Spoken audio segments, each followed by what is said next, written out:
Hey, happy Cinco de Mayo, brother man.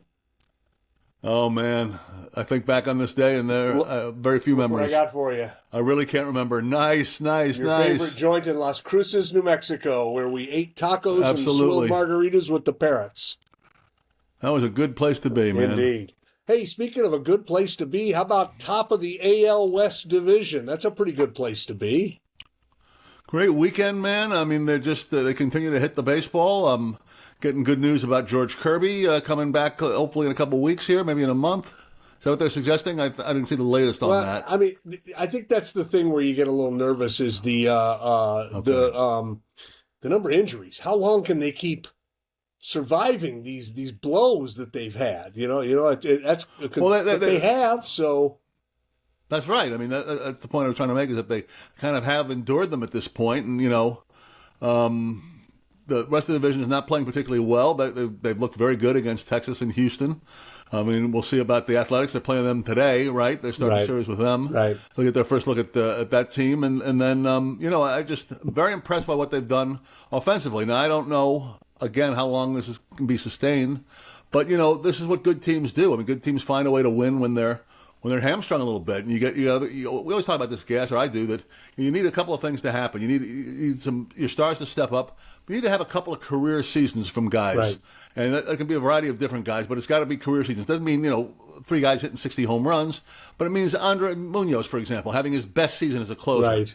I mean, you need stuff like that. So, they have stuff like that going on. Cal Raleigh, obviously, his best season so far is going. And, Dylan Moore is another guy. So, they've got some of the elements I think you need to be able to compete long term. But, we know this is an incredibly long, dragged out process. And, wasn't it just last year where they got rolling in the middle of the year and then absolutely pratfalled in July and the season went south immediately. So, when this team does that more often than not, you tend to be a little standoffish, but I like what I'm seeing right now, man. I like how their mix is. I like how they're playing, and I think Wilson and Edgar Martinez. I think it's enough of a sample now, don't you? About 65, 70 games that these guys are making a positive impact on their hitting, a big time positive impact on their hitting. And it can sound Pollyannish when you're starting out and going, well, Wilson is such a positive guy, and Edgar's always been a positive guy. Well, sometimes that is enough. That's all guys need to hear. You've talked for years. I've always agreed with you. I think anybody does. The math is simple. Baseball, the most unique thing about it is you're always 15 days away from being right back in a race or 15 days away from being out of a race. So the relentless day-to-day schedule, it's hard. I don't think anyone would expect them to keep playing at this pace, but now that you've played at this pace for this long, you've put yourself in a position where, just don't have a massive slump and you should be a factor. I think it's easy to forget because we get so frustrated with their lack of activity in the offseason. They were pretty good last year, which I know is faint praise to M's fans. Are like, great, I want to see some playoffs. Right. I get it. I want them to be in the playoffs too.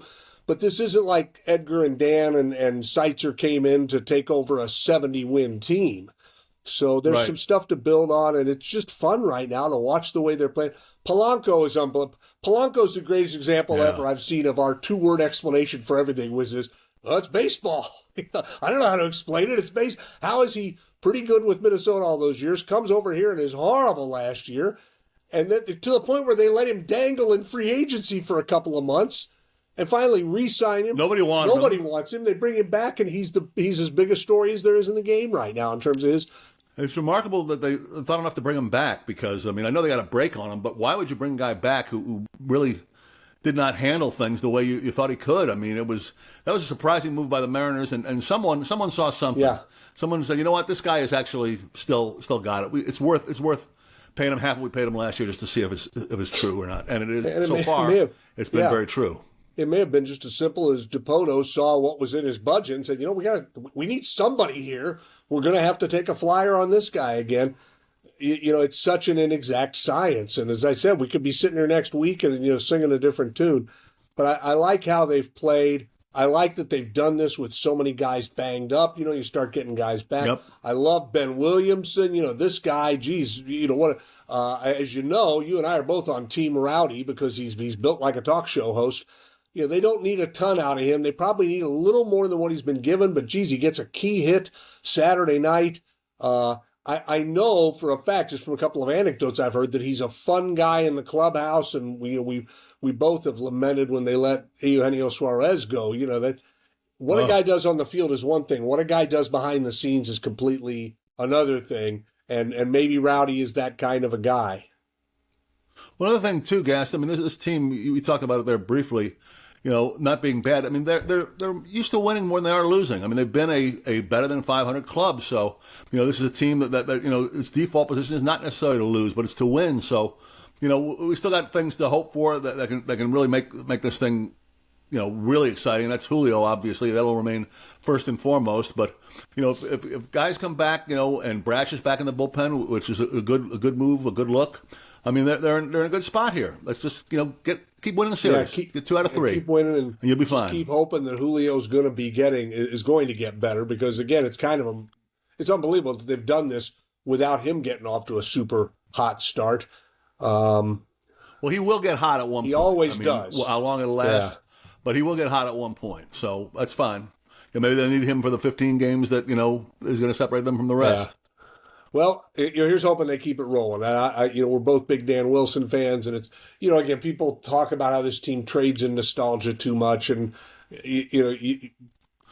I understand. Well, it's the 30th year of '95 for crying out loud. I mean, this is a good season to compare that to. Right, and at some point, I understand people get weary of it, but there's a beautiful symmetry to the idea that if they're going to get rolling this year, it's going to be with one of the most popular players in their history, a guy who everybody thought was a great guy, a guy who had to deal with Lou, and it wasn't like Lou isn't sad, but Lou had a temper, and Wilson bore the brunt of that more than people know in terms of Lou getting pissed off at pitchers.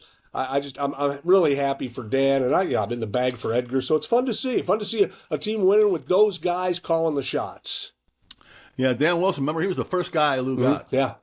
He's the first guy he went after when he came here was Dan Wilson to become starting catcher, and so he knew then, and it is fun to watch, and it's been fun to watch. And speaking of fun to watch, this was a great weekend, man, and it was capped off last night by one of the great hockey games I've seen in a long time. Winnipeg playing, it just made me maybe forlorn for the Kraken's brief foray into the postseason, because Brandon Tanev was terrific for Winnipeg in this series and was great in the game yesterday. They're beat. Their great goaltender has just been pummeled. Hellebuck, yeah. They're down 3-1. There's 2 minutes to play, and they scored 2 goals with the last one with about 2 seconds left. The latest goal in playoff history. And it goes double overtime in Game 7, and they win it. And it was just, I still can't believe it. I mean, it was just absolutely unbelievable. I imagine most astute Groz with Gas fans know this, but in case you don't, they're a fun team to root for too, because they're kind of cousins to the Sonics. Winnipeg's a great hockey town. They had a team for years. It got taken away and moved to Phoenix. They went a decade or more without a team. Then they got a team back. And so it to me, I always look at them as, they know what, they've been through similar things. They got their team back. The loss and got it back, But it was... it was a great game. And I got to be honest, I was not paying much attention to it till you texted me. I was watching the other Game 7, which was fun because it's like, well, here's the Golden State Warriors' last stand. And like a veteran, savvy team, a little bit past its prime, they just come swaggering into the saloon and clean up the mess and say, it's like the Cincinnati Kid, right? Not today, not today, kid. As long as I'm around, you're still second best. I mean, that's kind of what they were saying to Houston. I watched the first 3 minutes of that game and saw Draymond Green hit 2 3-pointers. I said, you know what? They're going to win this game. That's right. They're going to win this game. But I mean, he is that X factor for them that if he plays well, they win. I dialed over to the hockey when you texted me, and the thing about overtime hockey, and Game 7, it goes without saying, the pressure is excruciating. But even in any game in the series, when you get to the overtime, the fact that they have like one commercial break per period. The players aren't fighting. They aren't looking to create problems. They're looking to score. The hockey is so beautiful. I mean, it's played at such a pure, clean level. There's not a lot of interruptions. I mean, I noticed that going back and forth because I'm watching the hockey and I jump over to the NBA. Coach's challenge. It's going to be 3 minutes. And games have different rhythms. Yeah, none of that shit in the Stanley Cup, no. Man. You're absolutely right, Mike. Overtime, Stanley Cup playoffs is the best sporting event there is in my book. I mean, because of all the things you just illustrated. I mean, you're trying to play at your ultimate level. You're playing as hard as you can. You don't want to commit penalties, so you're not playing right. Eventually, you don't play. No one plays the neutral trap. Everyone takes chances, and you shoot down the ice. And there's this goaltender, a young kid from Winnipeg, who was so bad. I mean, he was pulled from a couple of games earlier. He gave up, I think gave up 2 goals in the first 4 minutes of this game. Imagine that. And they left him in there. And he was sensational the rest of the way. I mean, it was just unbelievable. And again, they were look. I told you I made a couple of wagers. Yeah, you didn't I? First time ever, a couple right? of friendly wagers. First time ever. Well, let me show you what I did with my Vancouver wager. After the second goal scored, I should have prepared this. I think it's much better than you did. Better, it's but what actually the hell? going well. Oh, yeah. That's not your Winnipeg. Tore it in half in anger. That's not your Winnipeg wager, is it, or is it? Yeah, it is. You tore apart your Winnipeg? Don't. I'll still be all right with it because I didn't rub up the numbers or anything like that. But yeah, they were beat. I was so pissed off that they were beat, and You knucklehead. and now I'm leaving it like that until they win. I can't wait till you send that scotch tape together and you're like, no, sir, you know what? This ticket is void. That'll be a personal visit. That'll be a personal visit. God. But, yeah, that was great. And then there was another stay on hockey for just a second. You had Colorado the night before that playing Game 7 and with 2-0 lead in the third period and give up 4 goals. Yeah. Which was surprising as hell as well. So Stanley Cup has been good. You're right about the NBA, man. There have been some fun series. It was surprising to see the Lakers knocked out. But I think Anthony Edwards is the next. I mean, I'm not late to the party. Everyone knows this. I mean, he is the next great thing going, and they are a lot of fun to watch. The first round, I really was captivated. I didn't watch a lot of the NBA this year, and I've heard, and I kind of agree with a lot of the analysis. There's too many threes. It's not physical anymore. Well. And there's been stories about this now. Nobody said anything to anybody, but the referees are just not calling as much in the playoffs. They are letting guys, and it's fun to watch. It's a little. I've seen some players saying I'm a little frustrated. I wish they had told us this was going to be the case, or I wish they'd done some of this in the regular season because it's completely different. But it's fun to see guys, guys putting a body on each other, and not every little touch is a foul. Some great first round series. Denver Clippers was fantastic. You're right, Minnesota, watching them rise. I got my Pacer pride hanging back there. They were terrific, man. They were terrific. Hanging, Groz. That's what my Pacer pride's doing. They went to Cleveland and win. They were great in the first. It's just I don't know. It's fun to see basketball. I think the Celtics Knicks. I mean, that could become a really fun series. It's great to see the Knicks back. Yeah, man. I It's agree. great to see the Knicks back and playing well. I mean, they've been as bad as anyone over the last 3 or 4 decades. And I just watched when the Garden was Eden again on the 30 for 30 they did about the 69 and 73 Knicks. And yeah, I like seeing them going well. And there's a lot of great players in the league right now. I'm not thrilled with the way the game is played either, but there are a lot of great players in the league right now. And most of them are in the playoffs and are playing well. Yeah, and there's more physical nature to it. I kind of like the Denver story where, at first it didn't make any sense. You're going to fire your coach with 3 games left in the regular season. And I got an old friend who's been the play-by-play guy down there for years, Jason Kosmiski. And Jason, he did an interview, I think, on Shockey's station, on Kevin Shockey's station in Denver. That's where he works. And said, hey, listen, you know what? I know this looks crazy, but everybody knew they were going to make a change at the end of this year. The GM and the coach weren't speaking. Everybody's angry. And he said, so if you're going to make a change at the end of the year, why not make it now and see if you can capture lightning in a bottle? And I'm not saying they have yet, but at first that looked crazy to me. And then the more I looked at it, yeah, you know what? If you don't believe in these guys now, why let them coach in the playoffs, even though there's only 3 games left? And so far, so good. They beat the Clippers, and now they are who we throw in with to slow down the express that is Oklahoma City. Yeah, I mean they've got the fact that they've won it. They know exactly how to do it. Most of the key guys are there from the team that won the championship. They got the best player in the game. I mean, a guy can't be defended in Djokovic, who obviously was down with the. You're going to check with him before you do any of the changing of the coach and everything, which I'm sure they did. And yeah, they're good. I mean, they're really good, and he really is. He's an unbelievable player. I mean, he's just. It's so bizarre that a guy who's that awkward and slow and ponderous but he's a great player. I mean, don't get me wrong, He's a great player. Is the best player in this era of the game. I mean, it's just he is. Yeah. He's just sensational. He's fun to watch. I'll tell you who remember when the Lakers first got Doncic. I'm sorry, I can't pronounce. Luka. I wish I could pronounce that better. Luka. And they won like 11 of their first 13 games. They're like, these guys are going to be tough. he's a interesting guy to watch. Boy, between him and LeBron, they complain so much to the officials. And Luka has the bad habit that they've got to break him of complaining during play. Like he'll get knocked on his ass and sit there and start yelling at the reference, "Hey, get back up, man! This is the playoffs and they're still playing. You've got to go." Luka needs to be ridden a little bit, but remember what he can do. Right. I mean, he's showing what he can do at this level. So, he's not a bad thing. It's not a liability. It's a good thing. But you're right. They didn't have enough time to figure it out with the Lakers, and we'll see what happens with LeBron. I mean, he's still amazing. If he can still. Will he still want to play? He says he does, and he's got to accept. They've obviously got to make a couple of changes, and I think he's got to accept that he's 40. He can't quite do everything he used to, but he starts on a team in the league. He's close. He starts on any team in the league if he wants to play, and I think he still does. So then that'll be one of many interesting places in the offseason to see, Milwaukee. What are they going to do there if they've got to blow that whole thing up or try? How do you convince free agents to come to Milwaukee? It's the age-old problem when you have a superstar develop in one of your off the spotlight teams. Even though the Bucks have won a championship, how long can they wait on Lillard to get healthy next year? Do they want to try and go get somebody else? Can they find somebody else? Money usually solves those problems, but there's not going to be I don't know. It'll be interesting to see where that franchise goes to. Hey, let me ask you a question.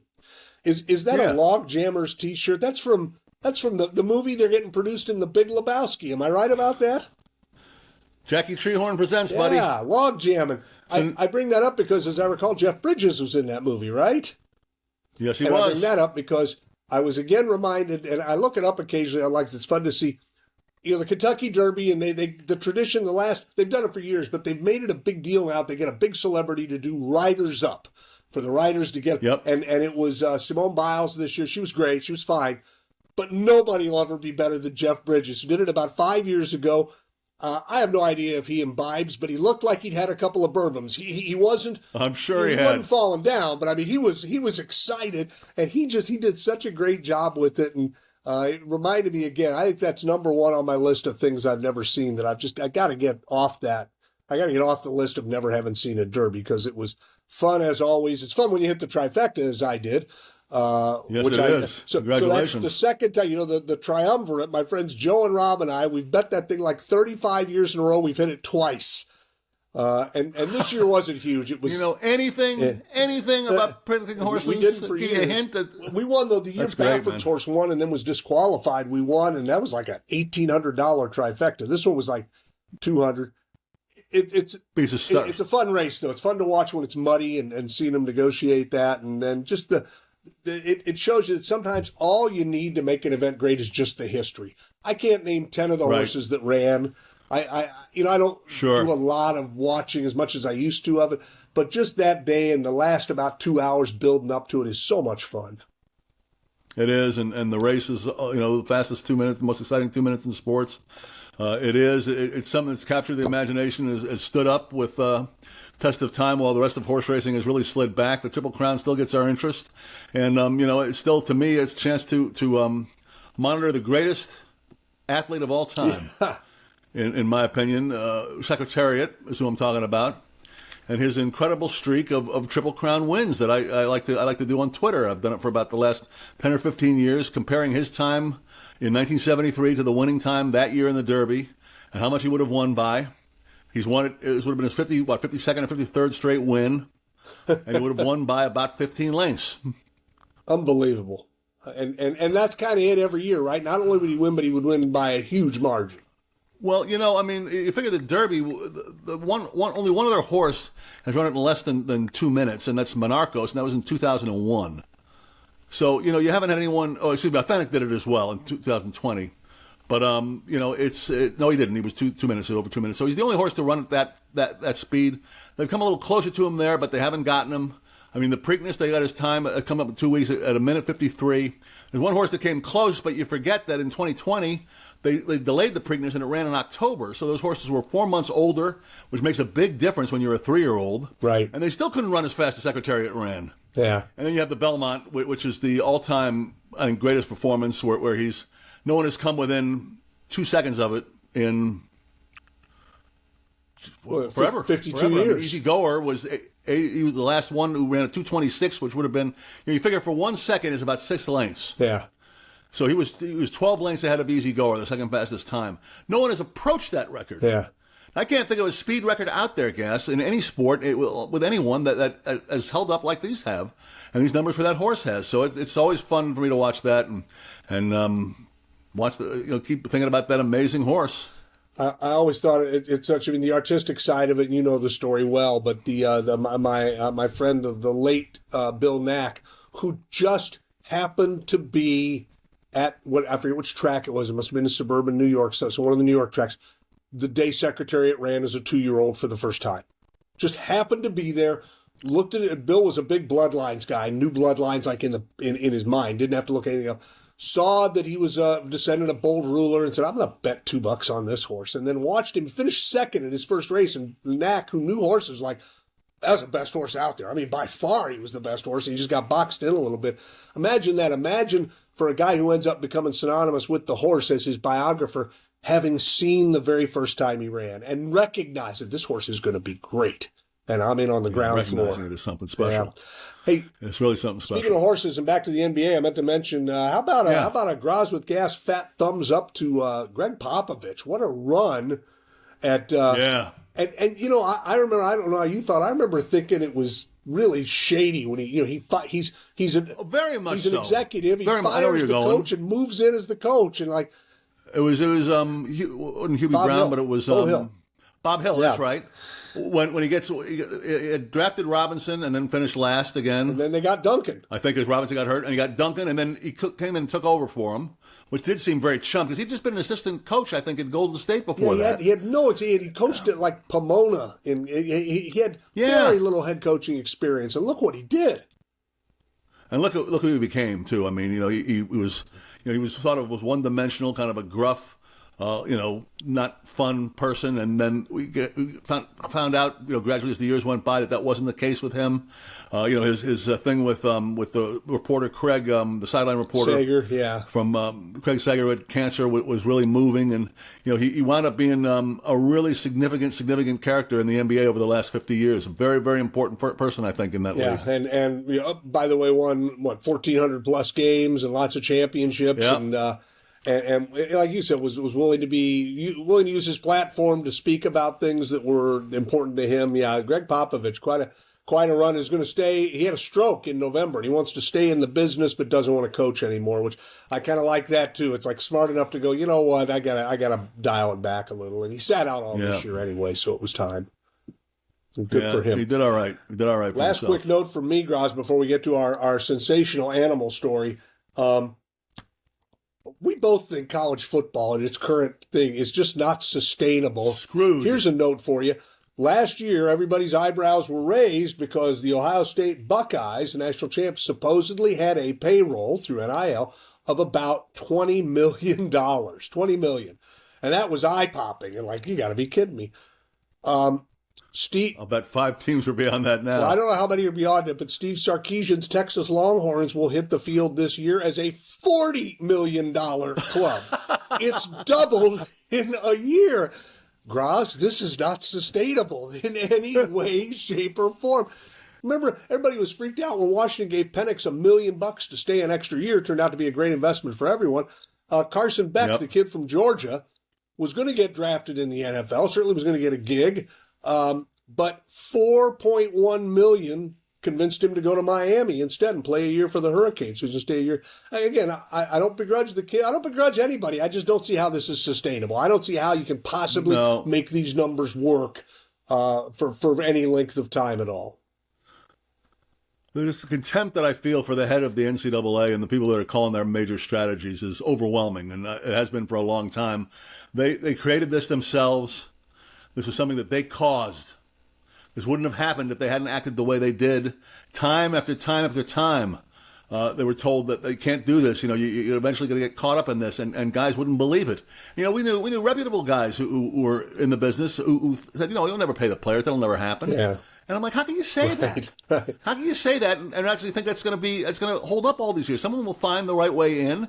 When it comes in, the house will come tumbling down. And you've got nothing to go on. You know, they're helpless now. They're a turtle on their back. They've been that way for about 3 or 4 years.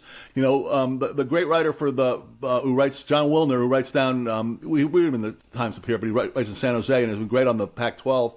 You know, talked about a thing last week where you might have players play their NFL career and then go to college and play. Right. That is something that technically could happen. That's how screwed up the league, the NCAA is. And you know what? Their policy now is going after pie-in-the-sky court cases. I mean, it's just that they want to be rescued. They want things to be the way they were. They want to have the guys be able to pick the bowl games like they used to, and they can't. Right. You screwed up, guys, because you were greedy.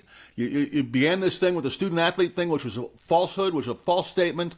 You built your back on it, and you know that's why it's broken now. So you're right; it's not sustainable. You know, we'll see how long it goes on. We'll see what it looks like. It'll be unrecognizable in 5-10 years completely. I don't know what it's going to look like. I mean, I don't know if they'll have school affiliations, I suppose, but you know, it's just a mess. Yeah. It's just a mess, and I don't see how they fix it. I don't. And we've got a front row seat to it because Washington is in my opinion, a financially precarious situation, and we'll see how it goes. And I wish no ill will. I want the Huskies to be good. It's fun when they're good. Yep. We got a nice reminder of that 2 years ago, but I think well, I don't know. We'll see. Let's lighten the mood here, Groz, shall we? Okay. Animals, as you know, have some wacky ways of protecting themselves from predators. But here's one bug's defense mechanism for you. And I know you're well versed in the European alder spittlebug. It's a tiny insect, also known as a frog hopper, that to defend itself farts out a foamy substance that forms a protective jacket. Now, this is according to researchers at the Journal of Royal Society, they got people who go to work there who are like, we're going to research the spittlebug today. Check out farting frogs, farting bugs. The bugs create this foam from their food, namely xylem sap, which is found on plants.